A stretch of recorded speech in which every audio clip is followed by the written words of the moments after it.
Bonjour et bon réveil à toutes et à tous. On se retrouve pour la review 100% spoilers en voix off sous forme de podcast de l'épisode 3 de Ahsoka que j'ai regardé hier soir. Alors quand je dis hier soir, c'est plutôt cette nuit. Donc j'allais pas vous sortir la vidéo en pleine nuit. Je la sors maintenant. Elle ne durera pas longtemps parce qu'il n'y a pas grand chose à dire. Je vais vous donner mon avis global sur l'épisode et ensuite on revient en détail sur tout ce qui se passe. Mais comme je vous ai dit, il se passe pas grand chose parce que quand on enlève l'introduction et le générique de fin, il ne nous reste plus que 30 minutes montre en main. 30 minutes, globalement, je suis déçu parce qu'au niveau de l'intrigue, il ne se passe rien. Et certains me diront, mais oui, on avance dans l'intrigue. Non, on n'avance pas dans l'intrigue, on n'avance pas d'un seul pouce. Il ne se passe rien d'important. Et quand on a fini cet épisode, c'est comme si on était à la fin du deuxième épisode, sauf que on a eu des interactions sympathiques, mais c'est pas non plus quelque chose de fou, entre nos personnages qu'on appréciait déjà. Donc globalement, qu'est-ce qui se passe dans cet épisode? Durant les 10 premières minutes, on a l'entraînement de Sabine qui est entraînée par Ouyang, le robot, puis ensuite par Ahsoka avec bienveillance. Ahsoka qui lui rappelle, qui lui enseigne ce qu'est la force, comment ressentir la force, parce qu'on sent très bien que Sabine, elle n'est pas la plus douée des Jedi, mais c'est pas sa faute. Elle a une petite affinité à la force, mais c'est pas non plus un très grand Jedi, pour l'instant, en tout cas. Donc, entraînement entre les deux, ok.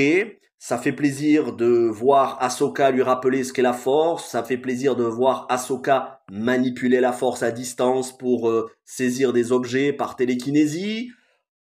On a l'impression de voir Luke qui entraîne Rey dans l'épisode 8. On a l'impression de voir Obi-Wan qui entraîne Luke dans l'épisode 4, la guerre des étoiles. C'est sympathique. Honnêtement, c'est sympathique, mais ça fait pas un épisode. Et quand j'ai vu qu'on commençait à passer 10 minutes, voire un peu plus, sur les 30 minutes de l'épisode, j'ai commencé à me dire, attention, on en est à plus d'un tiers de la saison.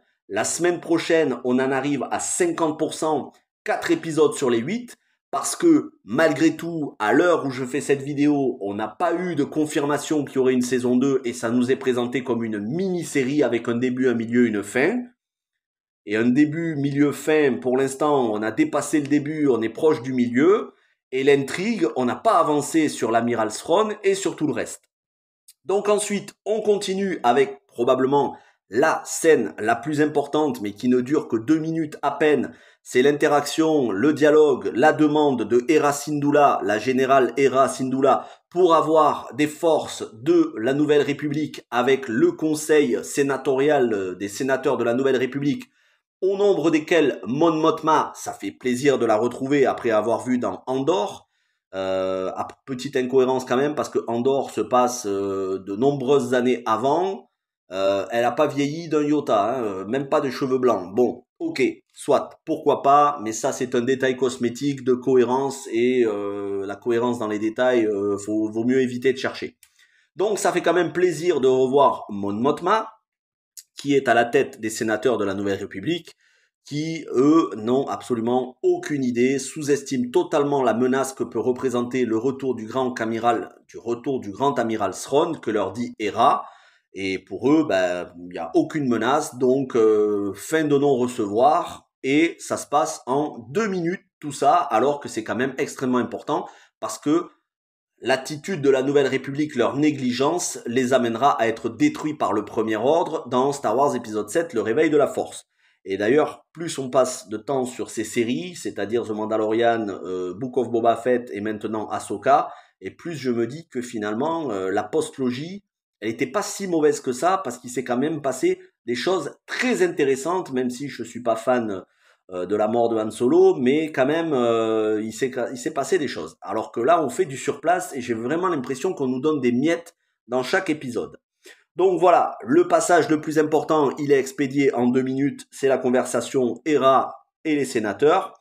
On apprend qu'elle a un fils, Jason. Alors, encore faut-il connaître qui est son père. On le sait seulement quand on connaît Star Wars Rebels. C'est le fils de Kanan Jarrus, qui était un Jedi, qui aimait Hera, qui était en couple avec elle. Mais ça, si on n'a pas vu Rebels, ou si on ne s'est pas renseigné un tant soit peu, les spectateurs, ils vont être largués. Soit, ça fait partie des faiblesses de la série. Et ensuite, on a les 15 à 20 dernières minutes restantes. Je dirais les 15 dernières minutes. C'est Ahsoka et Sabine qui arrivent aux coordonnées où se trouve Morgan Elsbeth et son anneau hyperpropulseur. Et elles sont traquées par Shan Hati, la disciple, la padawan de Bailan, l'ancienne Jedi. Elles sont traquées en vaisseau, ça tire, il y a une petite explosion parce que on a Sabine qui arrive quand même à tirer sur un vaisseau malgré ses tentatives infructueuses. Mais voilà, ça donne lieu à une séquence de bataille spatiale. Il faut dire que les effets spéciaux dans cette série sont particulièrement réussis. Ça, c'est à mettre au crédit de la série. Pour moi, ça paraît être assez incontestable que il y a vraiment des effets spéciaux qui sont propres dans la série. Et j'ai envie de dire, on est sur un niveau plutôt cinématographique quand on a les séquences dans l'espace. Là, ils ont vraiment fait un effort, contrairement aux musiques toujours aussi inexistantes, qui sont plus un enchaînement de sons que de musique. Il n'y a aucun thème qui se démarque des épisodes, que ce soit les deux premiers ou celui-ci. En tout cas, j'ai bien écouté et il n'y a aucun thème marquant pour moi pour l'instant dans Ahsoka, ni le thème dans les épisodes, ni le thème du générique de fin. Mais bon, heureusement donc, on a cette complicité, cette interaction entre Ahsoka et Sabine, mais aussi Ouyang, le droïde, qui fait preuve d'un peu de sarcasme et d'humour. Donc ça apporte une touche de légèreté dans le combat à vaisseau. Et puis on a une scène qui est très belle visuellement, graphiquement. Ce sont les baleines stellaires qui se baladent dans l'atmosphère de la planète qu'il y a en dessous de l'anneau hyperpropulseur de Morgan Elsbeth. Donc ces baleines stellaires, elles sont super bien faites, mais vraiment. Et enfin, nos deux héroïnes qui, après avoir été touchées sur leur vaisseau qui est en détresse, vont se poser sur la planète, non sans avoir auparavant ça livré la scène la plus épique de l'épisode avec Ahsoka qui sort du vaisseau et qui va se mettre sur la coque, sur l'aile du vaisseau, combattre les vaisseaux ennemis avec ses sabres laser blancs et son casque pour respirer, pour avoir de l'oxygène. Là, pour le coup, ce passage est ultra stylé, mais encore une fois, ça a déjà été vu dans Star Wars épisode 9, l'ascension, ou il me semble que c'est l'ascension de Skywalker, ou je sais plus, je me souviens même plus du nom de l'épisode 9, c'est ça, c'est l'ascension de Skywalker. Ça avait déjà été vu quand Rey faisait une pirouette pour couper en deux un vaisseau dans le désert avec son sabre laser. Donc ici, on a la même chose, mais dans l'espace, et avec Ahsoka et ses deux sabres laser blancs. C'est quand même stylé visuellement, il faut le dire. Hein, c'est un moment épique. Donc voilà, je vais pas cracher dessus, loin de là. Je suis très content des cascades des effets spéciaux. Mais malgré tout, voilà, elle se pose sur la planète et ensuite on a un petit plan sur Bailan qui se demande, on ne sait pas ce qu'il se demande, probablement il doit réfléchir au grand amiral Thrawn. Et puis l'épisode se termine, ça y est, c'est fini. Donc en réalité, on n'a pas avancé dans l'intrigue. Où se trouve le grand amiral Thrawn? Vont-ils l'affronter? Quand va-t-on le voir?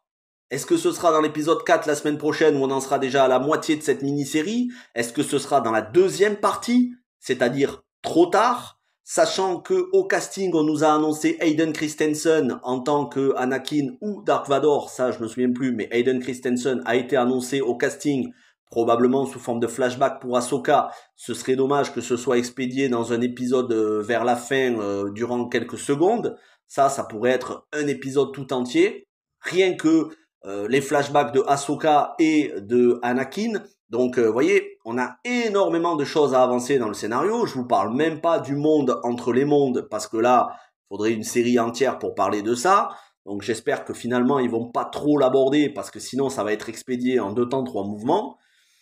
Et puis, petit à petit, la Nouvelle République, qui est en train d'être infiltrée par les néo-impériaux, ça aussi, il faut le développer, peut-être pas aussi bien développé que Endor, qui fait une préquelle à Rogue One, où on a vraiment l'Empire qui sont bien développés, mais malgré tout, il faut quand même le développer.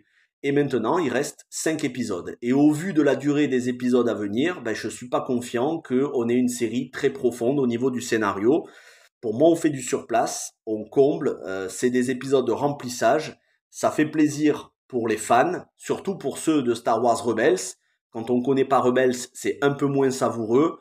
Mais malgré tout, le fanservice, ça fait pas un scénario. Et là où je pouvais l'accepter sur The Mandalorian parce qu'il y a gros goût, je peux pas l'accepter sur Ahsoka parce que mine de rien, ça doit nous amener petit à petit à l'épisode 7, 8, 9, à la post-logie. Donc je suis désolé, mais moi cette série fait du surplace. Et ça, c'est pas, y a pas vraiment d'excuse à ça. Donc Dave Filoni, on sent qu'il maîtrise l'univers Star Wars, qu'il connaît tout, mais il a peut-être pris un peu trop son temps sur les 3 premiers. On verra la semaine prochaine sur l'épisode 4 si ça avance bien. Sachez d'ailleurs que la semaine prochaine, il n'y aura pas de vidéo. Elle sera dans 2 semaines. Je ferai l'épisode 4 et 5 parce que la semaine prochaine, il n'y aura aucune autre vidéo en dehors d'une série de vidéos spéciales que je prépare depuis plusieurs mois qui va monopoliser la semaine entière. Il y aura 8 vidéos en 7, voire en 8 jours. Ça commencera lundi et ça terminera peut-être dimanche ou maximum le lundi d'après. Donc la semaine prochaine, aucune autre vidéo en dehors des vidéos que j'ai déjà préparées. Et donc pour Ahsoka épisode 4 et 5, je vous ferai ça en une seule vidéo à partir de la 2e semaine de septembre, c'est-à-dire à peu près à partir du 11 ou du 12 septembre. J'ai plus la date exacte en tête, donc pas mercredi prochain, mais le mercredi d'après. Voilà qui conclut cette vidéo. Je vais pas faire le plus long, 12 minutes, c'est beaucoup. Merci à toutes et à tous. Et pour ceux qui veulent voir d'autres critiques de séries, j'ai fait Ragnarok, la saison 3 récemment. Bon, c'est une purge, donc admettons. Vous pouvez aller la voir, mais il n'y a pas grand-chose à sauver. Mais surtout, on se retrouvera ce vendredi pour le premier épisode de La Roue du Temps saison 2, la série de fantasy adaptée des livres de Robert Jordan sur Amazon Prime. J'avais fait la critique de chaque épisode de la saison 1. J'espère vraiment que ça va être meilleur que la saison 1, qui vont redresser la barre, parce qu'il y avait quand même des choses qui laissaient à désirer. Mais bon, on verra, c'est de la fantasy, donc c'est mon domaine. J'adore l'heroic fantasy. Donc, je vous donne rendez-vous demain, vendredi, pour La Roue du Temps, saison 2, épisode 1, et ce week-end pour la vidéo de la rentrée, où je vous souhaiterai une bonne rentrée, et je vous expliquerai tout ce qu'il va y avoir pour la rentrée, et jusqu'à la fin de l'année. Merci à toutes et à tous, passez un bon jeudi, portez-vous bien, ciao tout le monde.